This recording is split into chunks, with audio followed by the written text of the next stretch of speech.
2027 അവസാനത്തോടെ Sensex 60,000 ലെവലിലേക്കും Nifty 18,000 ലെവലിലേക്കും കൂപ്പുകുത്താൻ സാധ്യത. ഭീതിയും American സമ്പദ് വ്യവസ്ഥയുടെ മന്ദതയും ഭീഷണിയാവും. ഇന്ത്യൻ IT ഭീമന്മാരെ നിഷ്പ്രഭമാക്കി ആന്ത്രോപിക് സ്റ്റാർട്ടപ്പിന്റെ വിപണി മൂല്യം ഇന്ത്യയിലെ IT കമ്പനികളുടെ ആകെ മൂല്യത്തെക്കാൾ ഉയരത്തിലെത്തി. അടിസ്ഥാന സൗകര്യ വികസന രംഗത്ത് 1.60 ലക്ഷം കോടി രൂപയുടെ പദ്ധതിക്ക് അംഗീകാരം നൽകി കേന്ദ്ര ക്യാബിനറ്റ്. പദ്ധതി വരുന്നത് റെയിൽവേ, ദേശീയപാത, സ്റ്റാർട്ടപ്പ്, നഗരവികസന മേഖലകളിൽ. ഇന്ത്യ ബംഗ്ലാദേശ് നയതന്ത്ര ബന്ധത്തിൽ പുതിയൊരു യുഗത്തിന് തുടക്കമാവുന്നു. ബംഗ്ലാദേശിലെ ഭരണമാറ്റം ടെക്സ്റ്റൈൽ, ഊർജ്ജ മേഖലകളിലെ സാമ്പത്തിക സുസ്ഥിരതയ്ക്ക് അതീവ നിർണായകം.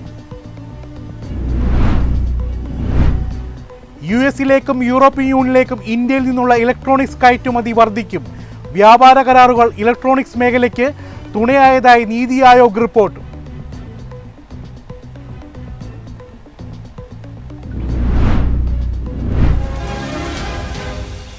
വാർത്തകൾ വിശദമായി. 2027 അവസാനത്തോടെ സെൻസെക്സ് 60,000 ലെവലിലേക്കും നിഫ്റ്റി 18,000 ലെവലിലേക്കും കൂപ്പുകുത്താൻ സാധ്യതയെന്ന് വിദഗ്ധർ. ഭീതിയും അമേരിക്കൻ സമ്പദ് വ്യവസ്ഥയുടെ മന്ദതയും ഭീഷണിയാവും. പേസ് 360-ലെ ഗ്ലോബൽ സ്ട്രാറ്റജിസ്റ്റ് അമിത് ഗോയൽ പറയുന്നത് അമേരിക്കൻ സമ്പദ് വ്യവസ്ഥയിൽ മന്ദഗതി വരികയാണെങ്കിൽ 30% ഇടിവ് ഇന്ത്യൻ സൂചികകളിൽ പ്രതീക്ഷിക്കുന്നുവെന്നാണ്. ഈ ആഘാതം BSE സെൻസെക്സ് 60,000 ലെവലിലേക്കും നിഫ്റ്റി 50 18,000 ലെവലിലേക്കും താഴ്ത്താം. 2026 ഒക്ടോബർ മുതൽ ഇതിന്റെ ആഘാതം വിപണിയിൽ ദൃശ്യമാകും. 2027 മാർച്ച് അവസാനത്തോടെ വിപണി ഈ നിലവാരത്തിലേക്ക് എത്തിയേക്കാമെന്നും അദ്ദേഹം മുന്നറിയിപ്പ് നൽകുന്നു. സാധാരണ വിപണി ഇടിയുമ്പോൾ 1-2 സെക്ടറുകൾ മാത്രമാണ് താഴേക്ക് പോകാറുള്ളത്. എന്നാൽ കഴിഞ്ഞ വെള്ളിയാഴ്ച IT, മെറ്റൽസ്, ഓട്ടോ, എനർജി തുടങ്ങി ഒട്ടുമിക്ക മേഖലകളിലുമായി ബ്രോഡ് ബേസ്ഡ് ഇടിവാണുണ്ടായത്. ഇത് മൊത്തത്തിലുള്ള തകർച്ചയുടെ സൂചനയാണ്. IT കമ്പനികൾക്ക് ആർട്ടിഫിഷ്യൽ ഇന്റലിജൻസ് ഭീഷണിയായി മാറി. ഇക്കാരണത്താൽ അമേരിക്കൻ വിപണിയിലെ വമ്പന്മാരായ എൻവിഡിയ, ആപ്പിൾ, ആൽഫബറ്റ്, മൈക്രോസോഫ്റ്റ് തുടങ്ങിയ ഓഹരികളിലും വലിയ വിൽപ്പന നടന്നു. ഇതിന്റെ ആഘാതം ഇന്ത്യൻ വിപണികളിലും പ്രതിഫലിച്ചു. നാസ്ഡാക്ക് ഒരു മാസത്തെ ഉയർന്ന നിലവാരത്തിൽ നിന്ന് 5.50% ഇടിഞ്ഞു. ഇത് ഇന്ത്യയിലെ നിക്ഷേപകർക്ക് വലിയൊരു മുന്നറിയിപ്പാണ്. അതേസമയം വിപണിയിലെ ഈ തകർച്ചയ്ക്ക് ശേഷം അടുത്ത ആഴ്ച ഓഹരി വിലകൾ അല്പം ഉയരാൻ സാധ്യതയുണ്ട്. ഇതിനെയാണ് അമിത് ഗോയൽ ഡെഡ് കാറ്റ് ബൗൺസ് എന്ന് വിളിക്കുന്നത്. വലിയൊരു തകർച്ചയ്ക്ക് ശേഷം വിപണി താൽക്കാലികമായി കാണിക്കുന്ന ഈ ചെറിയ തിരിച്ചുവരവാണിത്. ഈ തിരിച്ചുവരവ് ശക്തമല്ലെങ്കിൽ, അതായത് വെള്ളിയാഴ്ചയുണ്ടായ നഷ്ടം നികത്താൻ കഴിഞ്ഞില്ലെങ്കിൽ വലിയ തകർച്ചയിലേക്ക് വിപണി പോകുമെന്നർത്ഥം. അതുകൊണ്ട് ചെറിയ കയറ്റം കണ്ട് നിക്ഷേപകർ ചതിയിൽപ്പെടരുത്. ചുരുക്കത്തിൽ നിക്ഷേപകർ ശ്രദ്ധിക്കേണ്ടത് അടുത്തയാഴ്ചയിലെ ആദ്യ ദിവസങ്ങളിൽ നാസ്ഡാക്ക് ശക്തമായി തിരിച്ചു വരുന്നുണ്ടോ എന്നതാണെന്നും അദ്ദേഹം പറയുന്നു. അമേരിക്കൻ വിപണിയിലെ തകർച്ചയും പണപ്പെരുപ്പവും ആഗോളതലത്തിൽ വലിയ സാമ്പത്തിക മന്ദതയ്ക്ക് കാരണമാകുമെന്നും ഇത് ഇന്ത്യൻ വിപണിയെ പ്രതികൂലമായി ബാധിക്കുമെന്നും ഇതിന്റെ ഭാഗമായി സെൻസെക്സ് 60,000-ലേക്ക് താഴ്ന്നേക്കാമെന്നുമാണ് സെബി രജിസ്ട്രേഡ് വിദഗ്ധനായ അനൂജ് ഗുപ്ത പ്രതികരിച്ചത്. കൊട്ടക് സെക്യൂരിറ്റീസിലെ അമോൽ അത്തേവാലെ ടെക്നിക്കൽ ലെവലുകൾ വിപണിയുടെ ദുർബലത കാണിക്കുന്നുവെന്ന് വ്യക്തമാക്കുന്നു. ഇന്ത്യൻ വിപണിയിൽ നിഫ്റ്റി 25,400, സെൻസെക്സ് 82,500 എന്നീ നിർണായക സപ്പോർട്ട് ലെവലുകൾക്ക് താഴെ പോയാൽ വൻ തകർച്ചയ്ക്ക് സാധ്യതയുണ്ടെന്നും അദ്ദേഹം മുന്നറിയിപ്പ് നൽകി. News desk MyFin TV. Indian IT ഭീമന്മാരെ നിഷ്പ്രഭമാക്കി ആന്ത്രോപിക് സ്റ്റാർട്ടപ്പിന്റെ വിപണി മൂല്യം ഇന്ത്യയിലെ IT കമ്പനികളുടെ ആകെ മൂല്യത്തെക്കാൾ ഉയരത്തിലെത്തി. വെറും 3 വർഷം മുമ്പ് മാത്രം പ്രവർത്തനം ആരംഭിച്ച ആന്ത്രോപിക് നിലവിൽ $380 ബില്യൺ, അതായത് ഏകദേശം 32 ലക്ഷം കോടി രൂപ മൂല്യം കൈവരിച്ചു. TCS, ഇൻഫോസിസ്, HCL തുടങ്ങിയ ഇന്ത്യയിലെ മുൻനിര 10 IT കമ്പനികളുടെ ആകെ വിപണി മൂല്യം $300 ബില്യൺ താഴെയായി. വിപണിയിലെ ഈ അപ്രതീക്ഷിത ചലനം കാരണം ഇന്ത്യൻ IT ഓഹരികളിൽ നിന്ന് മാത്രം കഴിഞ്ഞ ദിവസങ്ങളിൽ ഏകദേശം $30 ബില്യൺ ഒലിച്ചുപോയി. ആന്ത്രോപിക് അവതരിപ്പിച്ച ക്ലൗഡ് കോവർ പ്ലഗിനുകളും AI ഏജന്റ് ഇന്ത്യൻ IT കമ്പനികളുടെ പരമ്പരാഗത ബിസിനസ് മോഡലായ ഹെഡ് കൗണ്ട് ബേസ്ഡ് ബില്ലിങ്ങിനും, അതായത് ജീവനക്കാരുടെ എണ്ണം നോക്കി പണം വാങ്ങുന്ന രീതി വലിയ ഭീഷണിയാണ് ഉയർത്തുന്നത്. നിലവിൽ ആന്ത്രോപിക്കിന്റെ വാർഷിക വരുമാന നിരക്ക് $14 ബില്യൺ എത്തി നിൽക്കുമ്പോൾ ഇന്ത്യൻ IT കമ്പനികളുടെ വരുമാന വളർച്ച മന്ദഗതിയിലാകുന്ന നിക്ഷേപകർക്കിടയിൽ കടുത്ത ആശങ്ക സൃഷ്ടിക്കുന്നു. ആമസോൺ, ഗൂഗിൾ, എൻവിഡിയ തുടങ്ങിയ വമ്പന്മാരുടെ പിന്തുണയുള്ള ആന്ത്രോപിക് IT സേവന മേഖലയെ പൂർണ്ണമായും ഓട്ടോമേറ്റ് ചെയ്യുന്നതിലൂടെ ഇന്ത്യയിലെ ലക്ഷക്കണക്കിന് പ്രൊഫഷണൽ ജോലികൾക്ക് വെല്ലുവിളിയാകുകയാണ്. News desk, MyFin TV. അടിസ്ഥാന സൗകര്യ വികസന രംഗത്ത് 1.60 ലക്ഷം കോടി രൂപയുടെ പദ്ധതിക്ക് അംഗീകാരം നൽകി കേന്ദ്ര ക്യാബിനറ്റ്. പദ്ധതി വരുന്നത് റെയിൽവേ, ദേശീയപാത, സ്റ്റാർട്ടപ്പ്, നഗരവികസന മേഖലകളിൽ. മന്ത്രിസഭാ യോഗത്തിൽ 1,60,504 കോടി രൂപയുടെ വികസന പദ്ധതികൾക്കാണ് കേന്ദ്ര സർക്കാർ അംഗീകാരം നൽകിയത്. ചരിത്രപ്രസിദ്ധമായ സൗത്ത് ബ്ലോക്കിൽ നടന്ന അവസാന മന്ത്രിസഭാ യോഗത്തിൽ റെയിൽവേ ലൈനുകളുടെ വിപുലീകരണം, ബ്രഹ്മപുത്ര നദിക്കടിയിലൂടെയുള്ള ഇരട്ട ട്യൂബ് തുരങ്കം, നഗരവികസനത്തിനായി 1 ലക്ഷം കോടി രൂപയുടെ അർബൻ ചലഞ്ച് ഫണ്ട് എന്നിവയ്ക്കാണ് അനുമതി ലഭിച്ചത്. അർബൻ ചലഞ്ച് ഫണ്ട് പദ്ധതി കാലാവധി 2025-26 മുതൽ 2030-31 വരെയായിരിക്കും. ചെറിയ നഗരങ്ങളെയും തദ്ദേശ സ്വയംഭരണ സ്ഥാപനങ്ങളെയും മാർക്കറ്റിൽ നിന്ന് ഫണ്ട് കണ്ടെത്താൻ സഹായിക്കുന്നതിനായി 5000 കോടി രൂപയുടെ ക്രെഡിറ്റ് ഗ്യാരണ്ടി സ്കീമും ഇതിന്റെ ഭാഗമാണ്. റെയിൽവേ മേഖലയിൽ മാത്രം 18,509 കോടി രൂപയുടെ വികസന പ്രവർത്തനങ്ങൾ നടപ്പാക്കുന്നതിലൂടെ ദശലക്ഷക്കണക്കിന് തൊഴിൽ ദിനങ്ങൾ സൃഷ്ടിക്കപ്പെടുമെന്നും ഇത് ഇന്ത്യൻ സമ്പദ് വ്യവസ്ഥയ്ക്ക് ദീർഘകാലാടിസ്ഥാനത്തിൽ കരുത്തു പകരുമെന്നും കേന്ദ്രമന്ത്രി അശ്വിനി വൈഷ്ണവ് വ്യക്തമാക്കി. സ്റ്റാർട്ടപ്പുകൾക്ക് കൂടുതൽ മൂലധനം ലഭിക്കുന്നതിനായി 10,000 കോടി രൂപയുടെ രണ്ടാമത്തെ ഫണ്ടും പ്രഖ്യാപിച്ചു. ഡീപ് ടെക്, ഇന്നൊവേറ്റീവ് മാനുഫാക്ചറിംഗ് തുടങ്ങിയ മേഖലകളിലെ തുടക്കക്കാരായ കമ്പനികൾക്കാണ് ഇതിന്റെ ഗുണം ലഭിക്കുക. മെട്രോ നഗരങ്ങൾക്ക് പുറത്തുള്ള സ്റ്റാർട്ടപ്പുകൾക്ക് ഇത് വലിയ കൈത്താങ്ങാവും. അടിസ്ഥാന സൗകര്യ വികസനം വേഗത്തിലാക്കുന്നത് സ്റ്റോക്ക് മാർക്കറ്റിലെ ഇൻഫ്രാസ്ട്രക്ചർ, സിമന്റ്, സ്റ്റീൽ കമ്പനികൾക്കും വലിയ നേട്ടമുണ്ടാക്കും. News desk, MyFin TV. India Bangladesh നയതന്ത്ര ബന്ധത്തിൽ പുതിയൊരു യുഗത്തിന് തുടക്കമാവുന്നു. ബംഗ്ലാദേശിലെ ഭരണമാറ്റം ടെക്സ്റ്റൈൽ, ഊർജ്ജ മേഖലകളിലെ സാമ്പത്തിക സുസ്ഥിരതയ്ക്ക് അതീവ നിർണായകം. പ്രധാനമന്ത്രി നരേന്ദ്രമോദി തരീഖ് റഹ്മാനെ അഭിനന്ദിച്ചത് BNP സർക്കാരുമായി സഹകരിച്ചു പ്രവർത്തിക്കാനുള്ള ഇന്ത്യയുടെ താൽപര്യത്തെയും നയതന്ത്രപരമായ വേഗതയെയുമാണ് സൂചിപ്പിക്കുന്നത്. ഇന്ത്യയുമായി തുല്യ നീതിയിലധിഷ്ഠിതമായ ബന്ധം ആഗ്രഹിക്കുന്നുവെന്നും അയൽ രാജ്യങ്ങളുടെ ആഭ്യന്തര കാര്യങ്ങളിൽ ഇടപെടില്ലെന്നും BNP വ്യക്തമാക്കുന്നത് ഇന്ത്യൻ വിപണിക്കും ആശ്വാസമാണ്.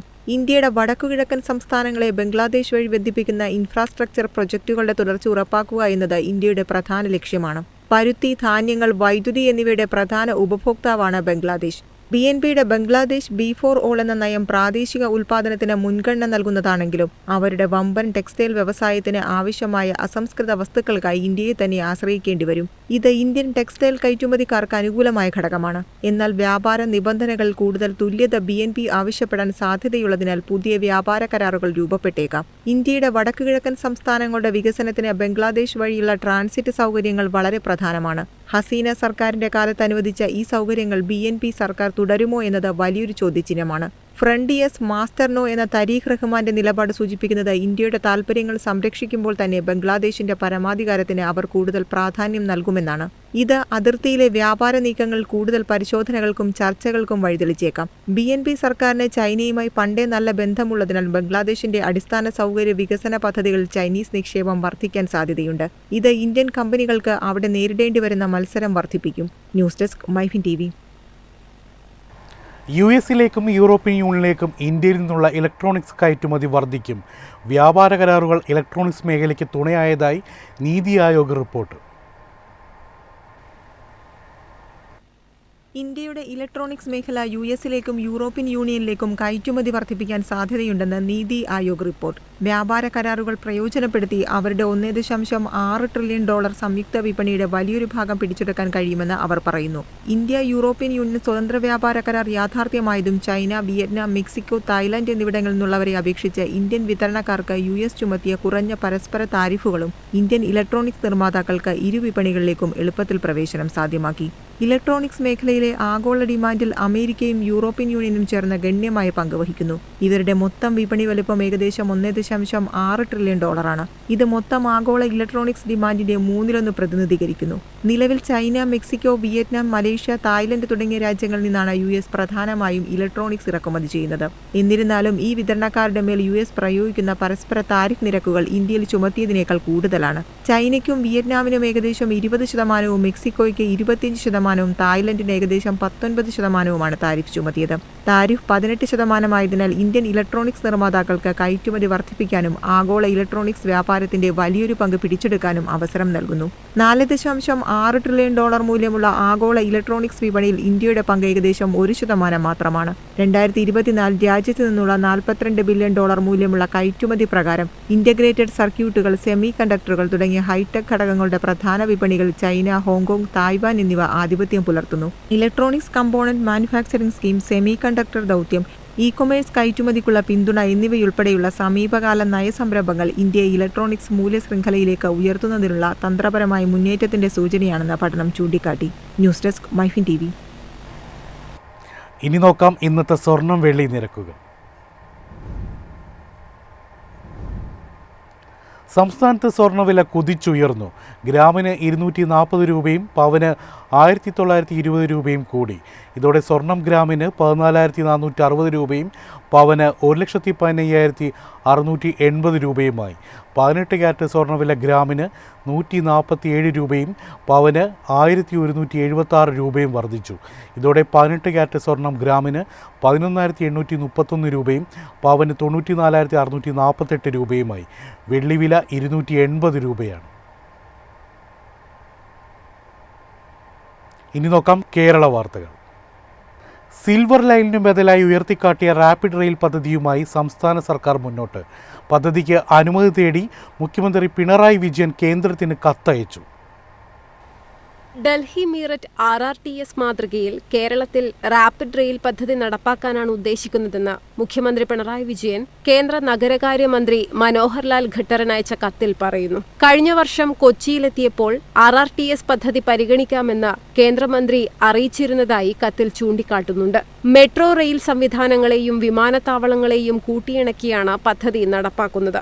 ഈ സാഹചര്യത്തിൽ നാഷണൽ ക്യാപിറ്റൽ റീജിയൻ ട്രാൻസ്പോർട്ട് കോർപ്പറേഷനുമായി പദ്ധതി സംബന്ധിച്ചുള്ള ചർച്ചകൾക്ക് പിന്തുണ നൽകണമെന്നും മുഖ്യമന്ത്രി കത്തിൽ ആവശ്യപ്പെടുന്നു. സാധ്യതാ പഠനം നടത്തി വിശദമായ പദ്ധതി തയ്യാറാക്കാൻ ബന്ധപ്പെട്ട ഏജൻസികൾക്ക് നിർദ്ദേശം നൽകണം. ഗതാഗത വകുപ്പിനാണ് പദ്ധതി നടത്തിപ്പ് ചുമതലയെന്നും കത്തിൽ മുഖ്യമന്ത്രി പറയുന്നു.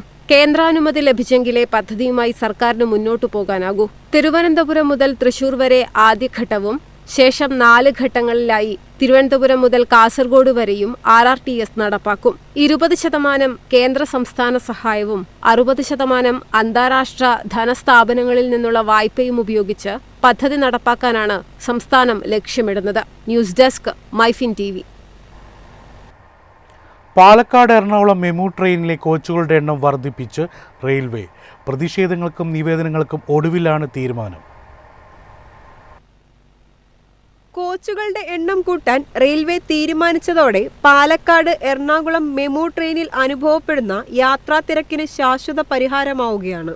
നിലവിൽ 8 കോച്ചുകളുള്ള ട്രെയിനിൽ കോച്ചുകളുടെ എണ്ണം 16ആയി വർദ്ധിപ്പിക്കാനാണ് തീരുമാനം. 610 സീറ്റുകളുള്ള പാലക്കാട് എറണാകുളം മെമുവിൽ 3000-ലധികം യാത്രക്കാരാണ് നിന്നു തിരിയാൻ പോലുമാകാതെ യാത്ര ചെയ്യുന്നത്.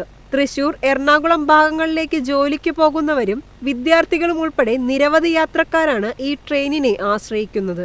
കോച്ചുകളുടെ എണ്ണം വർദ്ധിപ്പിക്കണം എന്നാവശ്യപ്പെട്ട് റെയിൽ പാസഞ്ചേഴ്സ് അസോസിയേഷന്റെ നേതൃത്വത്തിൽ യാത്രക്കാർ പ്രതിഷേധവുമായി രംഗത്തെത്തിയിരുന്നു. 12 കോച്ചുകൾ സ്ഥിരമായി അനുവദിക്കണമെന്ന് ആവശ്യപ്പെട്ട് MPമാരടക്കം DRMന് പലതവണ കത്തും നൽകിയിരുന്നു. ഇതിന് പിന്നാലെയാണ് റെയിൽവേയുടെ തീരുമാനം. പുതിയ കോച്ചുകൾ എത്തുന്നതോടെ യാത്രക്കാർക്ക് കൂടുതൽ സുരക്ഷിതവും സൗകര്യപ്രദവുമായ യാത്ര ഉറപ്പാക്കാൻ കഴിയും. പാലക്കാട് എറണാകുളം മെമുവിനു പുറമെ കൊല്ലം എറണാകുളം, കൊല്ലം കോട്ടയം മെമു ട്രെയിനുകളിലും കോച്ചുകളുടെ എണ്ണം 12 ആക്കും. News desk, MyFin TV. പ്രധാന വാർത്തകൾ വീണ്ടും.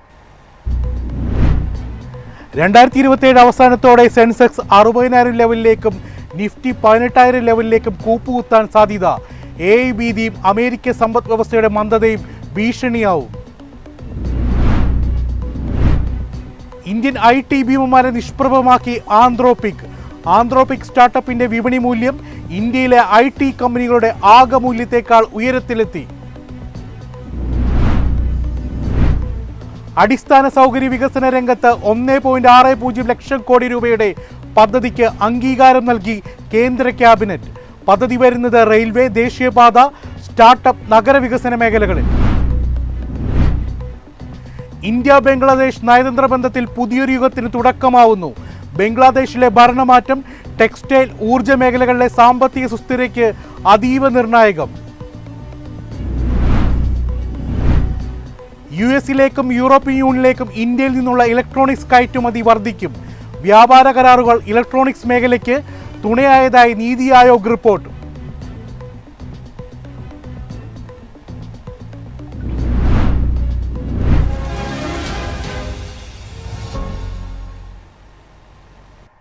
ഇതോടെ ഈവനിംഗ് ബിസിനസ് ന്യൂസ് സമാപിക്കുന്നു. നമസ്കാരം.